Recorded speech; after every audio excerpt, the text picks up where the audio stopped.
বাগেরহাটে রামপাল তাপবিদ্যুৎ কেন্দ্রে ভারতীয়দের বাড়তি বেতন সুবিধায় অসম চুক্তির অভিযোগ খতিয়ে দেখতে অনুসন্ধানে নেমেছে দুদক। প্রাথমিক সত্যতা মেলায় নির্মাণকালের সামগ্রিক চুক্তি খতিয়ে দেখবে তারা। এদিকে ছাগল কাণ্ডে আলোচিত মতিউর রহমান ও তার স্ত্রীকে একদিনের রিমান্ডে নিয়ে জিজ্ঞাসাবাদ করেছে সংস্থাটি। আরও জানাচ্ছেন জান্নাতুল ফেরদৌসী।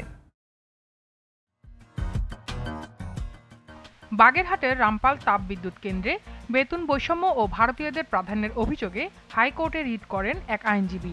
অভিযোগে বলা হয়, বাংলাদেশি ইঞ্জিনিয়ার বেতন পান 1 লাখ টাকা আর একই পদে ভারতীয় বেতন পান 25 লাখ টাকা। এছাড়া উচ্চ পদে ভারতীয় আধিপত্য ও বিশেষ ধর্মের লোকদের সুবিধার অভিযোগও ওঠে।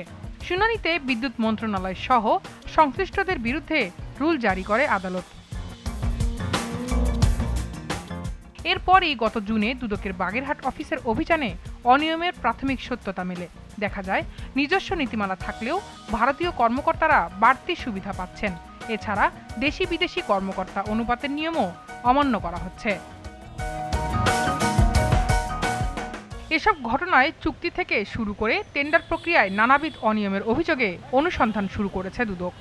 বাগেরহাটের রামপাল তাপবিদ্যুৎ কেন্দ্রে আউটসোর্সিং কর্মচারী নিয়োগ এবং টেন্ডার প্রক্রিয়ায় অনিয়ম এবং বিদ্যুৎ কেন্দ্রের মালামাল অবৈধভাবে বিক্রয় করে অর্থ আত্মসাৎ করা সংক্রান্ত একটি অভিযোগের বিষয়ে অনুসন্ধানের সিদ্ধান্ত গৃহীত হয়েছে।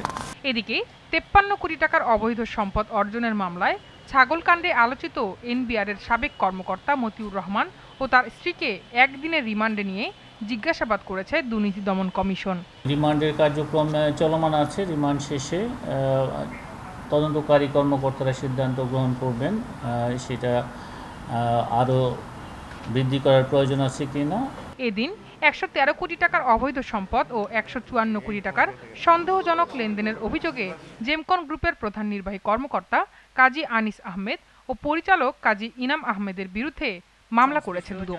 কাজী আনিস আহমেদ, পরিচালক ও প্রধান নির্বাহী কর্মকর্তা, জেমকন গ্রুপ কর্তৃক 79 কোটি টাকারও বেশি সন্দেহজনক লেনদেন করার অপরাধ অনুসন্ধানকালে প্রমাণিত হয়েছে। এই কারণে তার বিরুদ্ধে একটি মামলা রুজুর সিদ্ধান্ত গৃহীত হয়েছে। জান্নাতুল ফেরদৌসী, জিটিভি নিউজ, ঢাকা।